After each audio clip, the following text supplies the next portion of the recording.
Bapa di dalam surga, kami mengucap syukur kepadamu karena Engkau berfirman, Engkau akan menyertai kami selama-lamanya. Kami tidak perlu takut karena Engkau berjalan bersama kami. Kami mau merendahkan diri kami di hadapan tangan-Mu yang kuat. Kami mau membuka telinga kami untuk mendengar pimpinan-Mu di dalam jalan-jalan yang harus kami lalui. Kami bersyukur untuk Roh Kudus-Mu yang menyertai kami senantiasa, membawa kami di dalam jalan-jalan yang menuju kepada hidup. Terima kasih Bapa, kami mengucap syukur. Saat ini Tuhan, biarlah Engkau memberikan kami hikmat dan pengertian. Engkau membawa kami untuk mengenal jalan-jalan-Mu. Buat kami memahami, buat kami mengerti. Dan buat kami melakukan apa yang Engkau perintahkan kepada kami. Dalam nama Tuhan Yesus Kristus, kami mengucap syukur. Amin. Shalom saudara-saudara. Kita akan melihat bagaimana jalan menuju janji ya. Banyak janji-janji Tuhan yang kalau kita mau percaya dan menepatinya, maka Tuhan akan terus membawa kita untuk melihat keajaiban-keajaiban. Seperti misalnya waktu Tuhan Yesus hidup itu, Tuhan Yesus dibawa oleh Roh ke padang gurun. Kalau kita lihat terlebih dahulu Matius 4 ayat 1 ya. Maka Yesus dibawa oleh Roh ke padang gurun untuk dicobai iblis. Dibawa oleh Roh ke padang gurun untuk dicobai iblis. Sebelum itu Yesus kan dibaptis. Pada waktu Yesus dibaptis, langit terbuka dan ada suara yang berkata, Bapa inilah anakku yang kukasihi, dengarkanlah dia. Jadi Yesus pada waktu itu berpegang kepada apa yang Bapanya katakan kepadanya. Dan Bapanya membawa dia masuk ke padang gurun. Bagaimana dengan kita? Kita sebagai anak-anak Tuhan, sebelum kita percaya, kita itu ada di tempat-tempat yang kita belum tahu mau menuju kemana. Tapi ketika kita mau melangkah untuk kita percaya, kita bertobat, kita dibaptis, maka Tuhan membawa kita. Ya katakanlah sesuatu yang berbeda dengan sebelumnya, yaitu kita mengalami masa padang gurun atau masa yang sulit. Masa yang kita alami itu masa yang sulit, yang sebelumnya bagi kita enggak sulit. Karena kita seperti orang-orang yang belum percaya. Tapi ketika kita mulai banyak batasan-batasan yang diberikan Tuhan untuk menjagai kita, kita mulai mengalami masa-masa yang sulit. Tuhan itu memimpin orang yang dikasihinya itu untuk menuju kepada janji-janji yang Tuhan berikan. Mau tidak mau kita mengalami padang gurun. Mau tidak mau kita melewati padang gurun. Seperti kita lihat di dalam Lukas 4 ayat 1 sampai 2. Yesus yang penuh dengan Roh Kudus kembali dari sungai Yordan, lalu dibawa oleh Roh Kudus ke padang gurun. Seperti tadi katakan, terus ayat 2. Di situ ia tinggal 40 hari lamanya dan dicobai iblis. Selama di situ ia tidak makan apa-apa dan sesudah waktu itu ia lapar. Nah, pada puncaknya itu Yesus lapar, sebagai manusia lapar. Nah, bagaimana dengan kita? Kita pada saat kita ada di padang gurun, kita akan merasakan hal-hal yang sulit dan yang mungkin bagi kita paling sulit. Kayaknya kita nih udah mentok gak ada jalan lain. Tapi apa yang harus kita pegang? kita harus senantiasa ingat apa yang Tuhan katakan pada kita sebelum kita masuk ke padang gurun. Seperti misalnya kalau waktu kita mau belajar percaya, kita akan membayangkan, ya katakan saya dari keluarga yang belum percaya sama Tuhan. Tidak ada satupun yang yang percaya sama Tuhan. Ketika saya mulai melangkah masuk, mulai percaya, tapi saya tahu sederetan nanti akan ada pro dan kontra. Yang pasti banyak kontra buat saya. Karena sejak kecil saya juga pernah diomong yang gak enak. Walaupun maksud saya waktu itu saya kecil SD, tapi ingatan saya itu selalu mengingatkan apa yang dikatakan saudara saya yang bilang bahwa saya akan ini. Nah, waktu saya sudah dewasa, saya ambil untuk dibaptis, mulailah serentetan itu datang. Tapi puji Tuhan, Tuhan berkata, dia Immanuel. Saya pikir dia Immanuel, dia yang akan bela saya. Saya cuma harus duduk diam dan mulut diam, tunggu apa yang Tuhan katakan dalam perjalanan saya. Dan saya melalui hal-hal itu dan saya mengucap syukur karena memang semuanya itu nyerempet bahaya, tetapi Tuhan buat sedemikian rupa, reka-rekakan sehingga saya terluput. Puji nama Tuhan. Ya, itu juga anak-anak Tuhan pasti banyak yang mengalami hal-hal itu karena mulai adaptasi dengan hal-hal yang baru. Nah, pada waktu Yesus lapar, maka iblis datang. Pada waktu kita dalam masalah, dalam persoalan, maka si pencoba itu datang dan membisikkan hal-hal yang mulai membuat kita pakai akal kita gitu ya. Tapi kalau kita percaya sama Tuhan, benar-benar iman kita akan berkata-kata untuk kita. Tuhan akan ingatkan apa firman-Nya ya. Kita lihat Matius 4 ayat 3. Matius 4 ayat 3, Matius 4 ayat 4 ya. Matius 4 ayat 3. Lalu datanglah si pencoba itu dan berkata kepadanya, jika engkau anak Allah, perintahkanlah supaya batu-batu ini menjadi roti. Yesus lagi butuh roti, butuh makanan. Si pencoba datang, kamu kan anak Allah, perintahkan batu-batu ini jadi roti. Apakah Yesus akan menuruti perintah daripada si iblis? Tidak. Nah, respon Yesus, Matius 4 ayat 4. Tetapi Yesus menjawab, ada tertulis, manusia hidup bukan dari roti saja, tetapi dari setiap firman yang keluar dari mulut Allah. Kalau kita gambarkan seperti ini, bukan dari roti saja, jadi bukan dari makanan jasmani saja. Walaupun manusia butuh untuk hidup di dunia, butuh makanan jasmani. Tetapi di sini katakan, Yesus merespon, tetapi dari setiap firman yang keluar dari mulut Allah. Firman yang keluar dari mulut Allah. Keluar dari mulut Allah itu nafas daripada Allah. Nafas Allah itu menghidupkan. Jadi ketika kita pegang akan firman Tuhan, ketika kita pegang akan apa yang Tuhan katakan, kita terus berpegang, kita percaya dan kita terus mau percaya, maka kita akan melihat mukjizat itu terjadi. Mukjizat terjadi. Tidak masuk akal, tetapi kalau kita mau benar-benar merenungkan kembali gitu ya, oh itu tuh Tuhan yang bekerja untuk kita.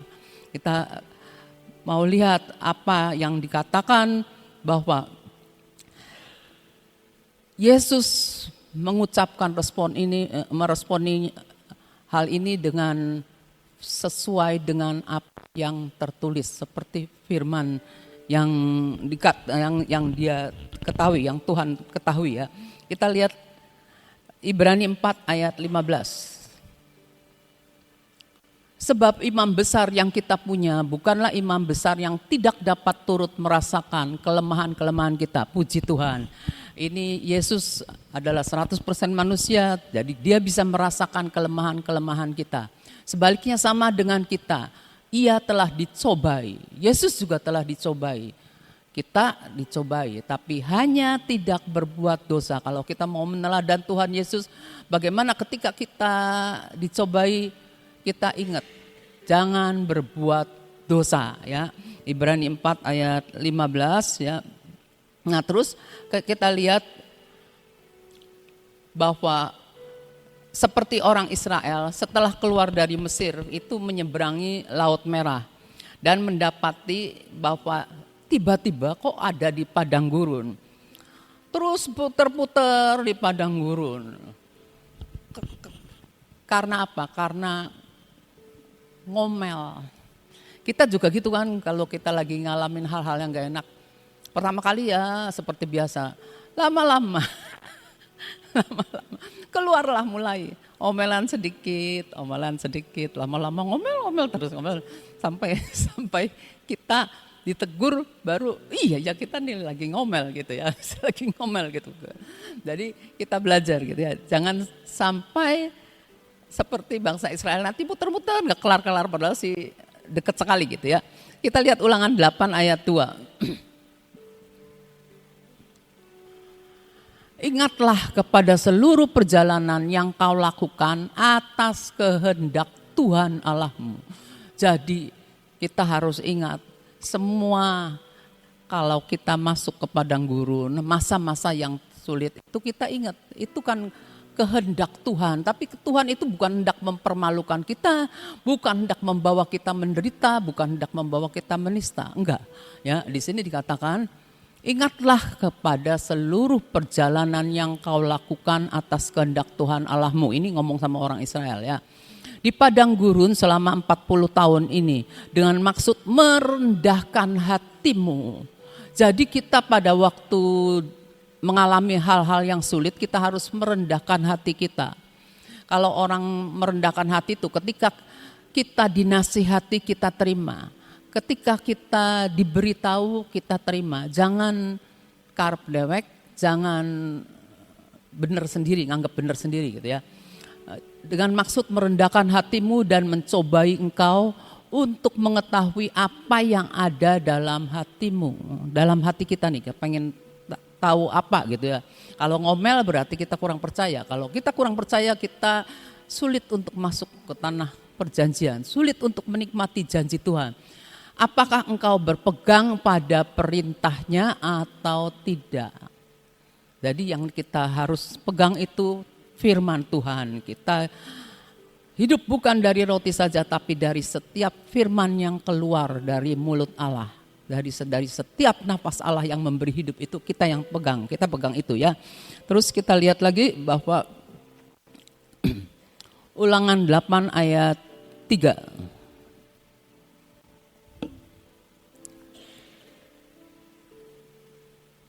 Oh iya ada gini, orang Israel pada waktu ada di padang gurun, dia mulai kepengen balik lagi, enak yang dulu. Ada hal-hal yang waktu kita belum jadi anak Tuhan itu, ada hal-hal yang bisa seenaknya kita lakukan, bisa seenaknya kita ngomong, bisa seenaknya kita sumpah surapah gitu ya. Tetapi setelah kita jadi anak Tuhan, kita nih harus berubah. Kita harus mau berubah. Sedangkan kalau kita lihat kayak orang Israel, aduh enak balik lagi ke Mesir. Walaupun diperbudak, walaupun ditindas, enak di Mesir. Karena ada makanan ini ya, bawang praya segala macam. Ya, seperti orang berbuat dosa. Ketika orang berbuat dosa, waduh enak dulu ya. Waktu kita masih berbuat dosa, saya masih bisa nikmatin ini, masih bisa nikmatin ini. Sekarang malah tidak bisa. Setan kadang-kadang menghasut kita untuk kita berbalik lagi. Makanya kalau saya bilang orang bertobat itu harus bukan berbaliknya 90 derajat ya. Kalau balik lagi itu apa sih? 90 ya? 180 sih ke sana. Berapa derajat? Ya pokoknya jangan baliknya berapa derajat gitu tuh. Gitu tuh, balik lagi 360. Balik lagi. Ya pokoknya jangan seperti itu katanya. Sorry. Nah, jadi kita harus tahu tujuan kita kemana gitu ya. Kita mau menuju kepada janji Tuhan. Tuhan mau kita untuk merendahkan hati kita di hadapan Tuhan. Mau untuk kita tetap setia, mau tetap percaya, taat sama Tuhan ya. Kita lihat di dalam Ulangan 8 ayat 3 ya. Jadi Tuhan itu merendahkan hati kita. Jadi pada waktu kita dibuat Tuhan untuk kita tidak meninggikan diri, menyombongkan diri, membanggakan diri, merasa lebih dari yang lain. Tuhan itu nggak suka. Jadi Ia merendahkan hatimu, membiarkan engkau lapar. Tuhan biarkan lapar. Tuhan kepengen tahu kita ini bagaimana. Dan memberi engkau makan mana. Cuma makanan mana yang sederhana, yang tiap hari mana melulu, mungkin bosan gitu ya. Yang tidak kau kenal dan yang juga tidak dikenal oleh nenek moyangmu. Untuk membuat engkau mengerti. Kita harus belajar mengerti jalan-jalan Tuhan. Ada lagunya tuh, ajarku untuk mengerti jalan-jalan Tuhan. Ajarku untuk mengerti rencana Tuhan di dalam hidupku gitu ya. Walaupun kita ada di dalam lembah yang kelam, kita tahu engkau Tuhan besertaku ya. Itu ada lagunya, nah kita tahu bahwa kita itu mesti mengucap syukur dalam segala perkara. Ajarku untuk bersyukur dalam segala keadaan. Merasakan kasih-Mu yang sempurna. Kasih itu merupakan kemenangan kita. Kalau kita tahu Bapa mengasihi kita, kita akan terus menang. Apapun yang penderitaan yang kita alami. Kalau kita tahu betapa Bapa itu mengasihi kita, kita akan menang saudara. Tapi begitu kita meragukan akan kasih Bapa, maka kita mulai goyah.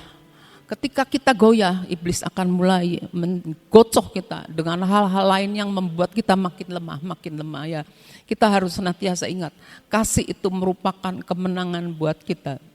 Kita tahu Tuhan itu setia ya.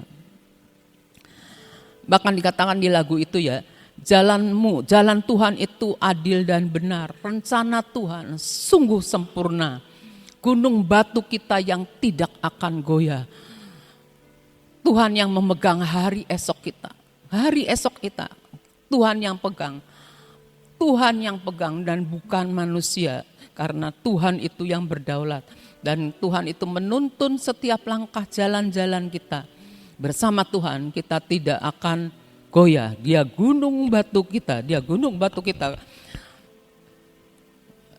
Lagu lama tapi bagus sekali tentang lagu. Dialah Tuhan gunung batuku. Kalau Tuhan gunung batu, banyaklah pokoknya hal itu. Nah, kita tahu bahwa, tolong ayat yang tadi itu Ulangan 8 ayat 3, sekarang 11 ayat, Ibrani 11 ayat 3. Nah, karena iman kita mengerti. Karena iman, jadi kita orang percaya, namanya orang percaya harus punya iman, hidup oleh iman. Iman kita ngerti. Alam semesta telah dijadikan oleh firman Allah. Sehingga apa yang kita lihat telah terjadi dari apa yang tidak dapat kita lihat. Apa yang kita lihat sekarang terjadi dari apa yang tidak dapat kita lihat.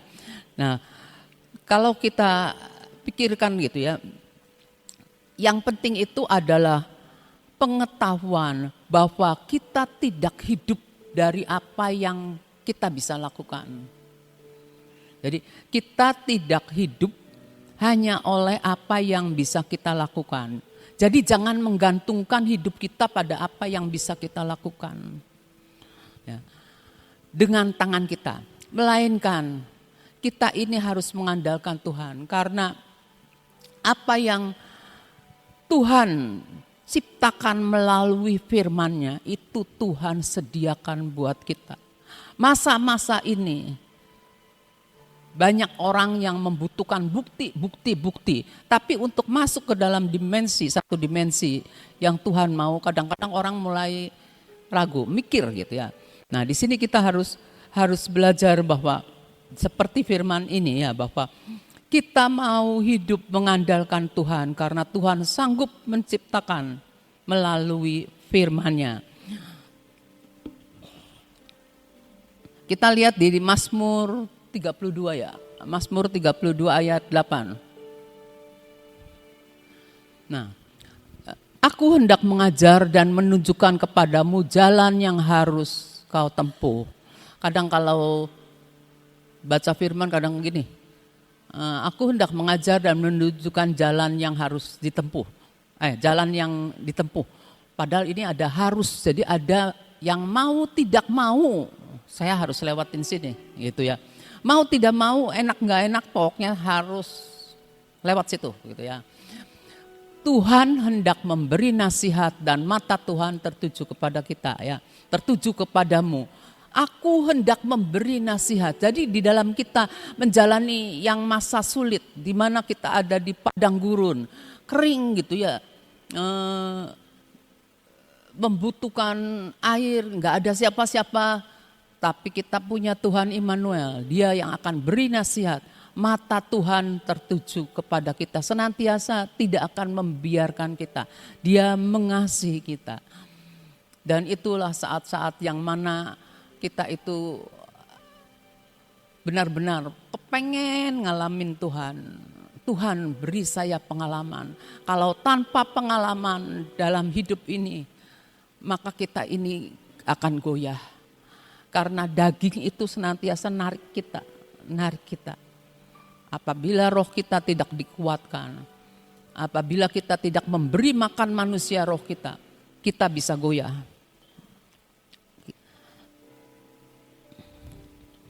Nah, terus Allah itu, Tuhan itu menanggalkan kita dari kebenaran diri kita sendiri. Kebenaran diri sendiri itu ngikat kita. Orang kalau punya prinsip yang tidak sesuai sama firman gitu ya. Pokoknya saya sudah prinsipnya gini, prinsip keluarga saya begini, prinsip yang diajarkan begini, prinsip, tapi tidak sesuai sama firman. Maka itu mengikat kita ya. Terus Tuhan ingin kita meninggalkan setiap ikatan yang menahan kita dan ingin membebaskan kita dari setiap tekanan. Tekanan apa? Tekanan dosa. Tekanan apa? Tekanan dari dunia. Ya, ketika kita keluar nih dari gelap ya. Ketika kita keluar dari gelap sedang menuju terang. Nah, di dalam perjalanan itu sebenarnya Tuhan lagi melepaskan kita dari semua ikatan-ikatan kita. Melepaskan kita, membebaskan kita dari semua tekanan. Sebenarnya kita waktu hidup di masa-masa kita dosa itu kita ngalami tekanan, ngalami penderitaan, mengalami tindasan. Tapi pada waktu itu kita merasakan, tapi setelah keluar kita ngerasa adaptasi kan. Ketika kita adaptasi itu kita merasakan, lah kayaknya enak yang dulu. Seperti itu saudara. Kita benar-benar harus senantiasa nempel sama Tuhan.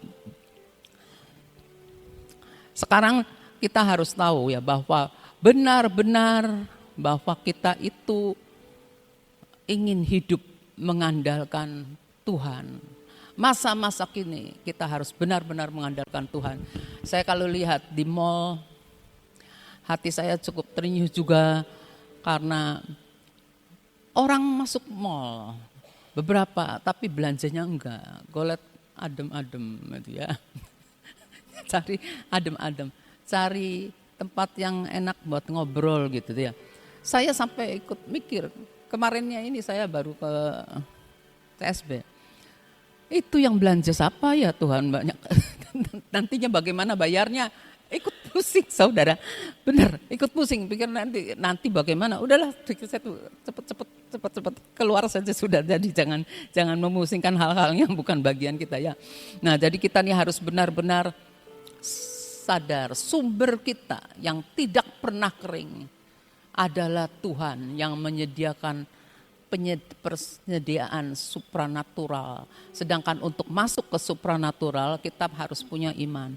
Untuk kita punya iman kita harus melekat pada Tuhan dan percaya sehingga bisa nikmati. Kalau tanpa percaya kita tidak bisa menikmati. Apapun yang Tuhan izinkan terjadi, kita harus senantiasa ingat mendatangkan kebaikan. Tuhan mereka-rekakan kebaikannya. Firman Tuhan itu yang menopang hidup kita. Mazmur 25 ayat 4, 5, 8, 9. Beritahukanlah jalan-jalanmu kepadaku, ya Tuhan.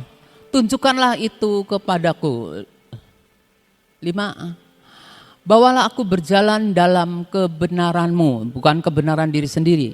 Ajarlah aku, sebab Engkaulah Allah yang menyelamatkan aku. Kita tahu siapa yang menyelamatkan kita. Bukan orang tua kita, tapi Bapa, Allah Bapa kita. Melalui orang tua kita diajarkan juga hal-hal yang baik ya. Bukannya orang tua kita tidak menyelamatkan kita maksud saya. Terus Engkau pun nantikan sepanjang hari. Terus 8. Tuhan itu baik dan benar. Sebab itu ia menunjukkan jalan kepada orang yang sesat. Kita kadang-kadang tidak menyadari bahwa kita lagi sesat hati. Ya, kita kalau lagi sesat hati itu enggak percaya gitu tuh. Mulai berpikir, mulai pikirannya jalan. Coba lihat ayat 9. Dikatakan, ia membimbing orang-orang yang rendah hati menurut hukum. Dan ia mengajarkan jalannya kepada orang-orang yang rendah hati. Jadi rendah hati itu harus kita miliki untuk kita dapat menikmati janji Tuhan, untuk kita menuju kepada janji Tuhan. Mika 6 ayat 8. Mika 6 ayat 8 nasihatnya begini. Hai manusia, telah diberitahukan kepadamu apa yang baik, dan apakah yang dituntut Tuhan daripadamu selain berlaku adil, mencintai kesetiaan. Banyak orang berbuat baik tapi orang setia. Bagaimana kita mendapatkannya? Kita juga harus setia ya, ingat ya. Dan hidup dengan rendah hati di hadapan Allahmu. Coba kita lihat Daniel ya.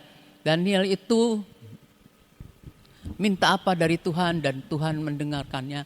Lalu katanya kepadaku, janganlah takut Daniel, sebab telah didengarkan perkataanmu. Sejak hari pertama engkau berniat untuk mendapat pengertian. Daniel itu berdoa untuk minta pengertian.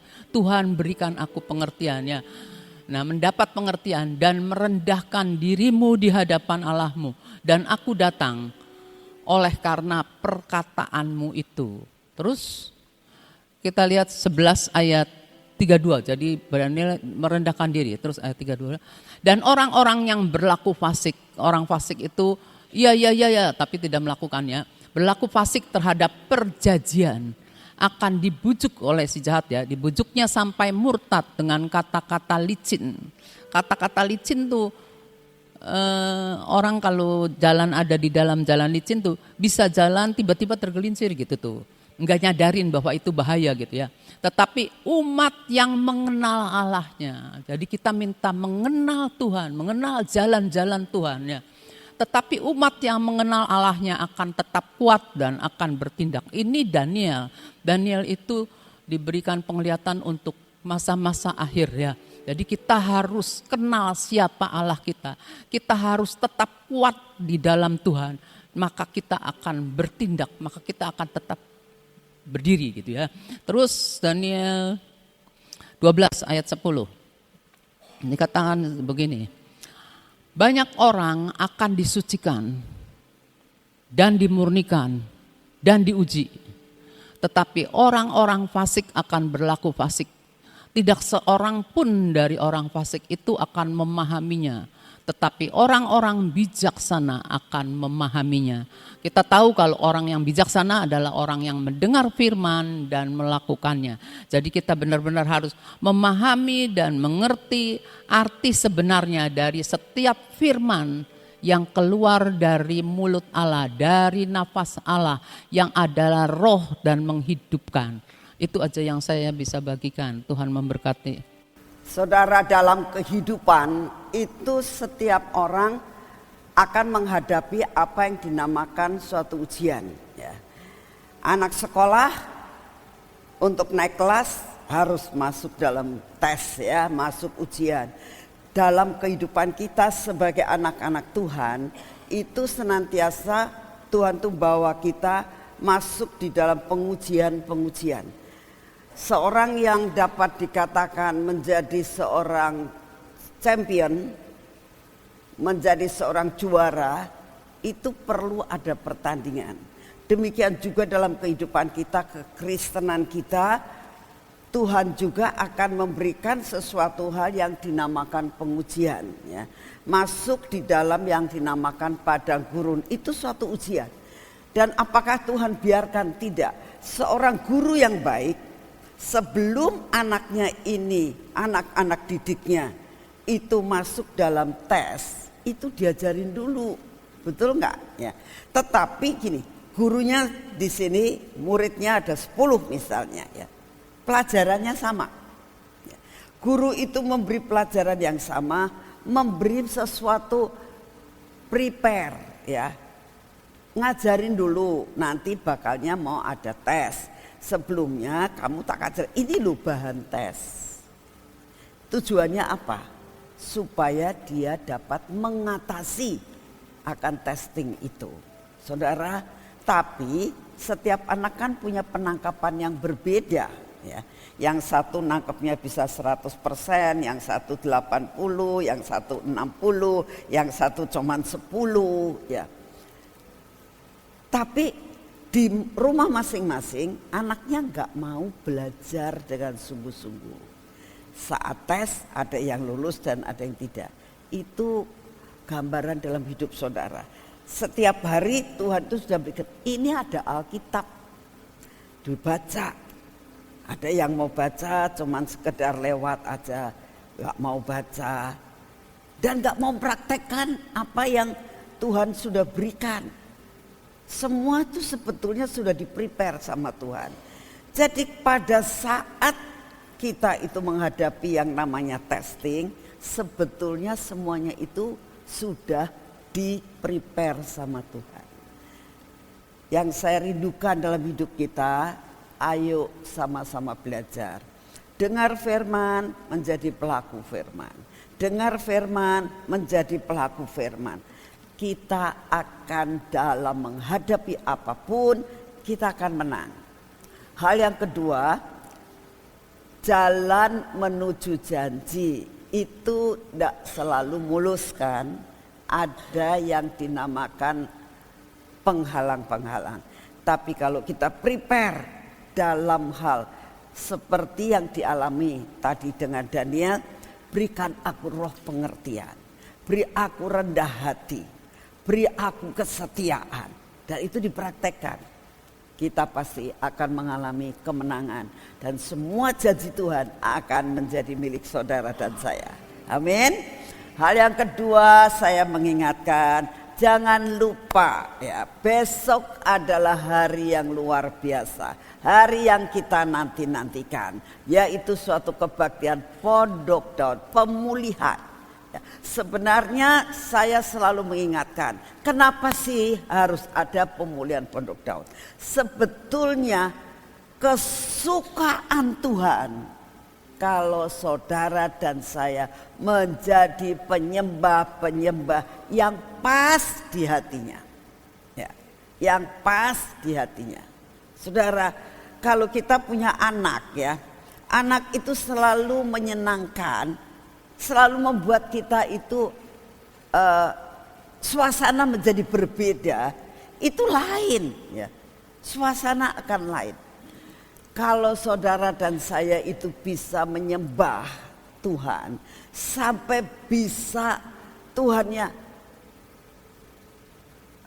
aduh aku suka banget dengan apa yang kamu lakukan. Saya percaya apa yang saudara rindukan itu Tuhan akan berikan. Ya. Ayo kita kumpul jam 6 sore. Jangan lupa jam 6 sore besok kita mulai nyembah terus sama Tuhan. Muji Tuhan terus ya. Buat saudara-saudara yang misalnya, loh kok nyembah terus, nanti kalau lapar gimana? Ya lapar boleh turun ke bawah ya, nanti boleh makan, boleh minum, tapi jangan keterusan ya. Enak di sini, itu ada TV di sini aku bisa lihat, jangan seperti itu. Atmosfer di tempat ini berbeda dengan atmosfer di bawah. Atmosfer di bawah banyak pencobaan. Apa pencobaannya? Makan, minum, semuanya gratis. Itu pencobaan. Bukan nggak boleh, kalau memang kita lapar, oke disediain ya. 15 jam full disediain. Ya. Kita boleh datang jam 5. Makan dulu ya, di bawah disediain makan. Jadi saudara datang, saudara boleh makan sebebasnya, saudara boleh menikmati apa saja yang disediakan gratis, tidak pakai bayar. Sesudah itu begitu jam 6 kurang 10 menit, ayo naik ke atas, naik ke sini, siapkan diri. Tuhan, aku datang buat menyembah. Aku datang bukan buat nikmati makanan di bawah. Itu sambilan saja ya. Saya mau datang di tempat ini, aku mau ketemu Engkau Tuhan. Aku mau minta terobosan terjadi rohaniku. Aku mau ketemu dengan Engkau. Aku mau semua pintu yang tertutup terbuka. Oleh karena aku saat ini menyenangkan hatimu. Siap buat nyembah. Amin. Siap buat nyembah, siap buat berdiri buat kota, siap buat berdiri buat bangsa. Kita berdoa supaya benar-benar bangsa kita diberkati. Indonesia penuh dengan kemuliaan Tuhan. Amin. Itu yang kita akan lakukan. Dengar firman, dengar firman. Ya. Jangan ngantuk, minta kepada Tuhan. Tuhan, aku hari ini sepanjang malam ini jangan ngantuk ya Tuhan. Tuhan sanggup membuat saudara tidak ngantuk. Tapi kalau sampai kepepet banget ngantuk, mending turun. Jangan kitanya tidak turun. Turun aja, makan, minum kopi ya. Naik lagi. Bilang, Tuhan, aku mau ketemu Engkau. Aku mau ketemu Engkau. Aku datang di tempat ini, aku mau ketemu Engkau. Enggak mau ketemu yang lain. Bukan pindah kamar, pindah tidur ya, tidak. Jangan aku tidur di hadirat Tuhan. Tuhan rindu kita ketemu dan nyembah Tuhan. Amin. Saya berdoa buat saudara-saudara yang sudah siap-siap saat ini, yang dari luar kota. Ini banyak sekali orang dari luar kota. Bukan luar kota, luar negeri itu loh. Pada datang kalau sudah tahu kita ada Pondok Daud. Orang luar Jawa banyak sekali yang datang. Saya berdoa jangan ketinggalan orang Sion. Ya. Ayo siapkan hati ketemu dengan Tuhan. Amin. Kita berdoa saat ini. Terima kasih Tuhan untuk acara pada pagi hari ini. Kami boleh nyembah Engkau selama 1 jam. Kami boleh mendengar firman-Mu. Biarlah bukan hanya kami menjadi pendengar Tuhan, tapi kami mau menjadi pelaku firman-Mu. Terima kasih karena Kau sungguh amat sangat baik atas hidup kami. Kami mau berdoa buat besok sore Tuhan. Kami minta Engkau siapkan hati, jiwa dan pikiran kami. Kami mau ketemu Engkau Tuhan. Kami mau menyenangkan hati-Mu. Kami mau mempersembahkan tubuh, jiwa dan roh kami Tuhan. Kami mau sampai menggoncangkan pintu surga sampai surga itu pintunya tergoncang.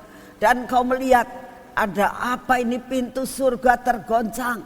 Dan Kau akan melihat kami yang saat ini sedang menyembah Engkau. Terima kasih Bapak, terima kasih untuk kasih setia-Mu. Kami tahu Kau akan hadir di tengah-tengah kami.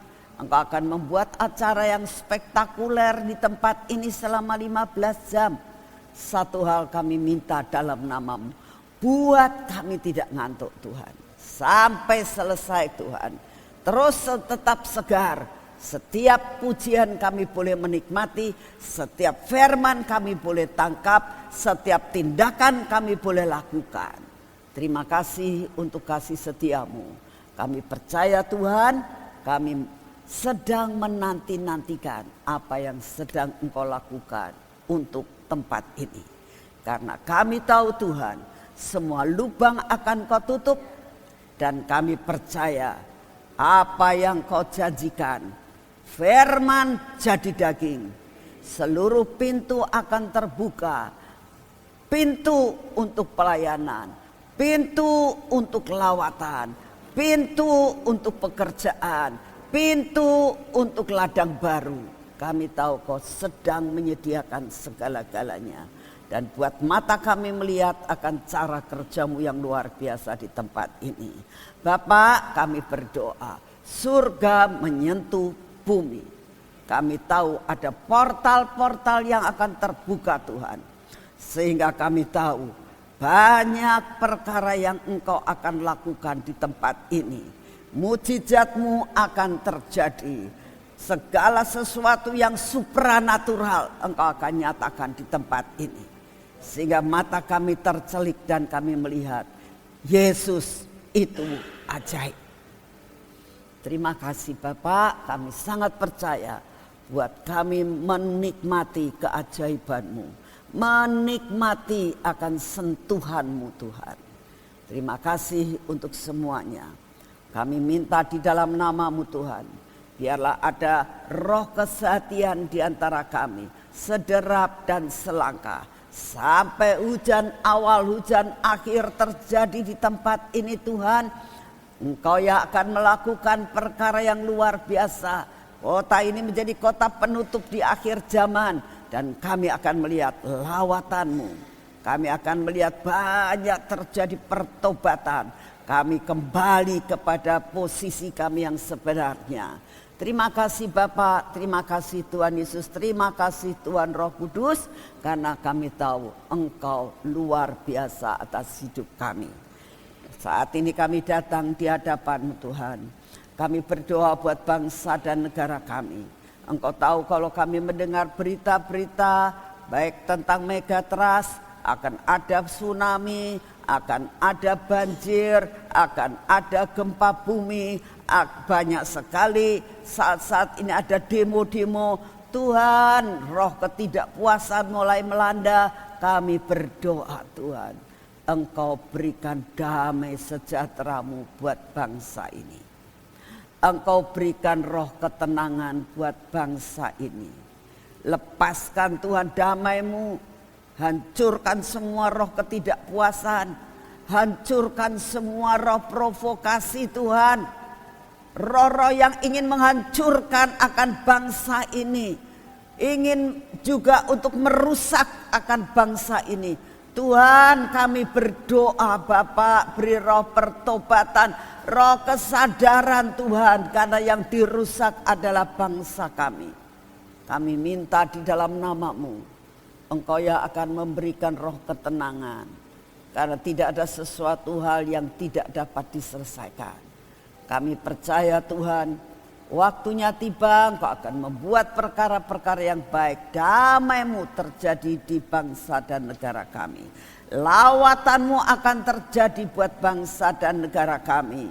Engkaulah yang akan memilihkan Tuhan, akan wakil-wakil rakyat, wakil-wakil dari kota-kota Tuhan. Sebentar lagi akan ada pilkada. Minta Tuhan pimpinan daerah, semua orang-orang yang takut kepadamu.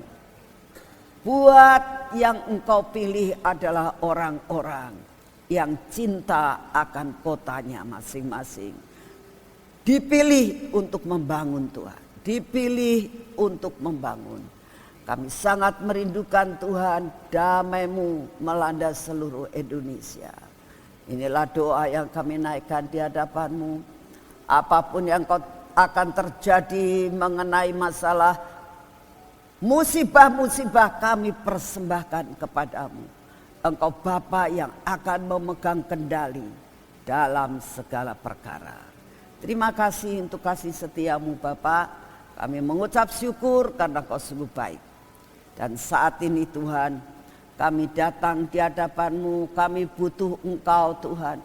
Kami butuh kekuatan baru, kami mau terima kekuatan baru.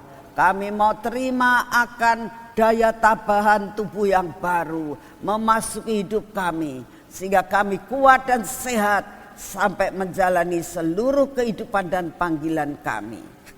Terima kasih untuk kasih setia-Mu. Segala pujian, hormat, syukur kami naikkan di hadapan-Mu Tuhan.